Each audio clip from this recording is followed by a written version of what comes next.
My entitled neighbor tried to break into my house and steal my grandma's family heirlooms, so I got him imprisoned and had his kids taken away. When my grandmother passed away, her house was inherited by my father, who passed away just 3 days later after being hit by a drunk driver. The house went to me, and on my first day after moving in, my neighbor Todd showed up with his 2 young kids. As soon as I opened the door, he started interrogating me as to why he and his kids weren't invited to my grandma's funeral. Before I could respond, he demanded I give him a copy of her will. According to him, his kids were like family to her and should get whatever heirlooms they wanted. With that, his kids ran past him and into the house, then started rummaging through drawers. His daughter stumbled upon a ring that had been passed down 3 generations and was set to go to my aunt, and she put it on. I told Todd to get her to take the ring off, but he refused. He said again his kids were like family to her, but I yelled that grandma hated them. They were entitled and did what they liked, and even ruined her lawn with dog poop. I threatened to call the cops unless his daughter took the ring off, and that's what made him listen. His daughter screamed she didn't want to, and even hit Todd, but the ring eventually came off. As he left, he yelled this wasn't finished, and that he'd get his heirlooms in the end. He wasn't lying when he said this wasn't finished, as in the following days he started dropping by unannounced. He found every excuse to bring up the will, his kids, or what he thought grandma would have wanted. He had the nerve to act as though his kids were the rightful heirs, and often threw guilt trips about how much they loved her, and how devastated they were to not have a piece of her memory. It was all nonsense. One evening, after a really draining day of sorting through my father's things, I came home to find Todd standing on my front porch with a box of donuts. He had a grin on his face that made my skin crawl,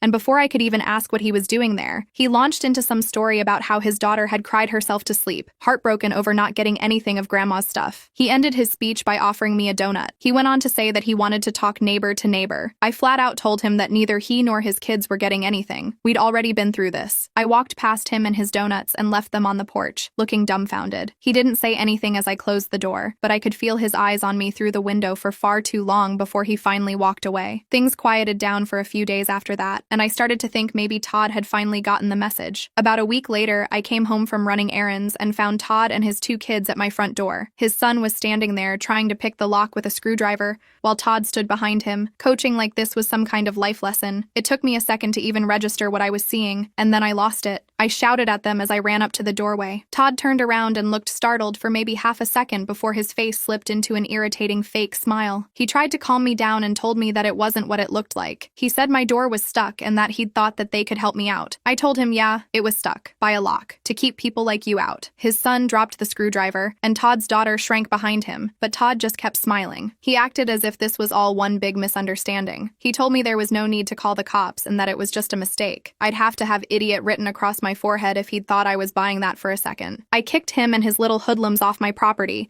and told them if they pulled that stunt again, I'd call the cops. He opened his mouth to argue, but I wasn't about to let him get another word in. I pulled out my phone and hovered my finger over the call button, which seemed to do the trick. Todd threw his hands up in mock surrender and, sure enough, left just as quickly as they had come. I stood there for a long time after they were gone. My heart was still racing. I knew I should have called the police right then and there, but something stopped me. I thought it was maybe the exhaustion. Against my better judgment, I let it go. A few days later, I noticed something was off. I had been slowly packing up boxes in the garage and storing away the sentimental things that I wasn't ready to go through yet. One afternoon, I went to grab a few boxes to bring inside, and that's when I realized several of them were missing. My grandmother's old photos, letters, and even some of the jewelry she had given me. All of it was gone. I knew it was Todd. Who else would have the audacity to break into my garage and steal from me? But with no proof, I didn't know what to do. I couldn't exactly storm over to his house and demand my things back. So, I did the only thing I could. I filed a police report. The cops came, took down my statement, and told me there wasn't much they could do without proof. It felt like a slap in the face. I was beyond pissed, but there was nothing I could do. I confronted Todd the next day, of course. I walked right up to him while he was watering his lawn and demanded to know if he had taken my stuff. He just looked at me with that same smug smile and denied everything. I told him that I knew it was him because he was the only one who knew about there being valuables in the house. Think about it. If a burglar came in the middle of the night, why would he break into the garage and leave the rest of the house untouched? He denied the accusation with a smile. His smile, paired with his denying the truth, made me hot. I knew I wouldn't get far this way, so I told him I'd pay him to at least get the photos of my grandmother back. I told him he could keep anything else in there that was of value,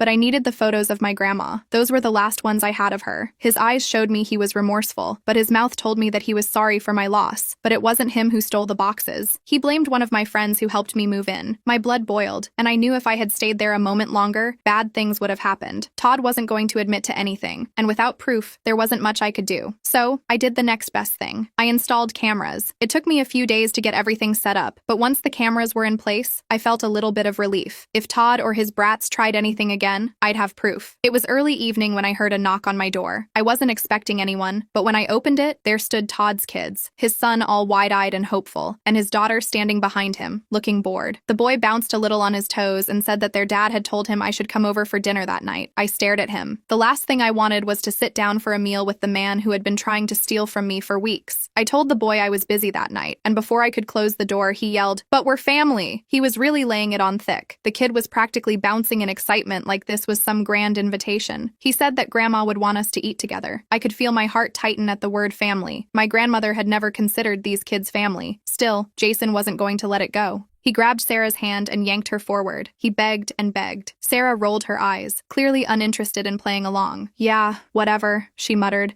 not even bothering to make eye contact with me. I had an overwhelming feeling that Todd was up to something again. The thought of sitting at a table with him made me want to slam the door in their faces, but the kids were only doing what their father was telling them to. I guess I couldn't fault them. Jason leaned in closer to me and batted his eyes. "Please? It'll make Dad so happy," he said to me. I should have said no. I really wanted to say no, but for some reason, the words didn't come out. I agreed and said I'd stay just for dinner, but I'm not staying long. Jason cheered, grabbed Sarah's hand, and pulled her back toward their house. When I got to Todd's, the smell of something roasting in the oven filled the house. Todd greeted me like nothing had ever happened between us. He still had the plastered smile that he'd always had. He was far too cheerful for my liking, but I sat down at the table anyway. Sarah slouched in her chair, barely paying attention, while Jason ran around to help set the table as if it were his life's mission. As we sat down, Todd excused himself to go to the kitchen to finish up the last meal. I was about to dig into my plate when I noticed Sarah glancing at me, then at her plate. She fidgeted a little and bit her lip before switching her plate with mine. It was quick, but I caught it. I asked her what she was doing, and she shrugged, looking at me. She said it was nothing. Before I could say anything else, Todd called from the kitchen, asking if we were all ready to eat. Jason was already halfway through his food, and Sarah sat back, staring at the plate she had just switched. Then, just as Todd walked back into the room, Sarah's plate slipped from her hands and crashed to the floor, food scattering everywhere. Todd rushed over to her, frowning. Sarah said she'd go get another plate and walked to the kitchen while Todd cleaned up the mess. Todd and his kids had climbed over the fence the night before,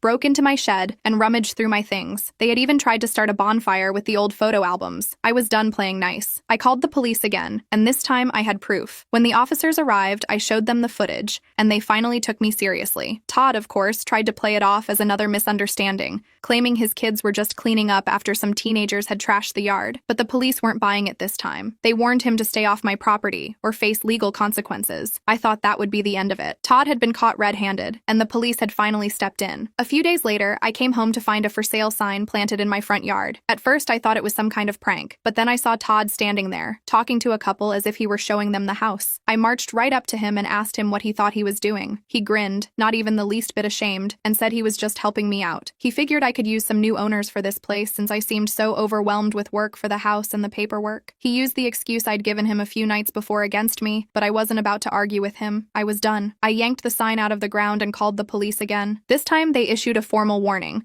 telling Todd to stay off my property or face serious charges. But of course, Todd didn't listen. A few days later, I woke up to find my car vandalized. The tires were slashed and the windows were smashed. It was a nightmare. I didn't even need to check the cameras to know who was responsible. I called the police. They took my report, and when they reviewed the security footage, there was no doubt about it. Todd and his kids had been caught red-handed again, sneaking onto my property in the dead of night to vandalize my car. This time, Todd was arrested. As they hauled him away, he shouted about how the house should have been his, and how I had no right to hog it all for myself. With Todd finally behind bars, his kids were left without a guardian. Their mother had been out of the picture for years, and they were placed into foster care. I felt bad about the kids and almost considered taking them in myself. It wasn't their fault that their dad was raising them wrong, and now that they were in the system, their life would be 12 times worse. But the neighborhood was quiet for the first time in what felt like forever. I felt a weight lift off my shoulders as I watched them drive Todd away. It was over. The nightmare was finally over.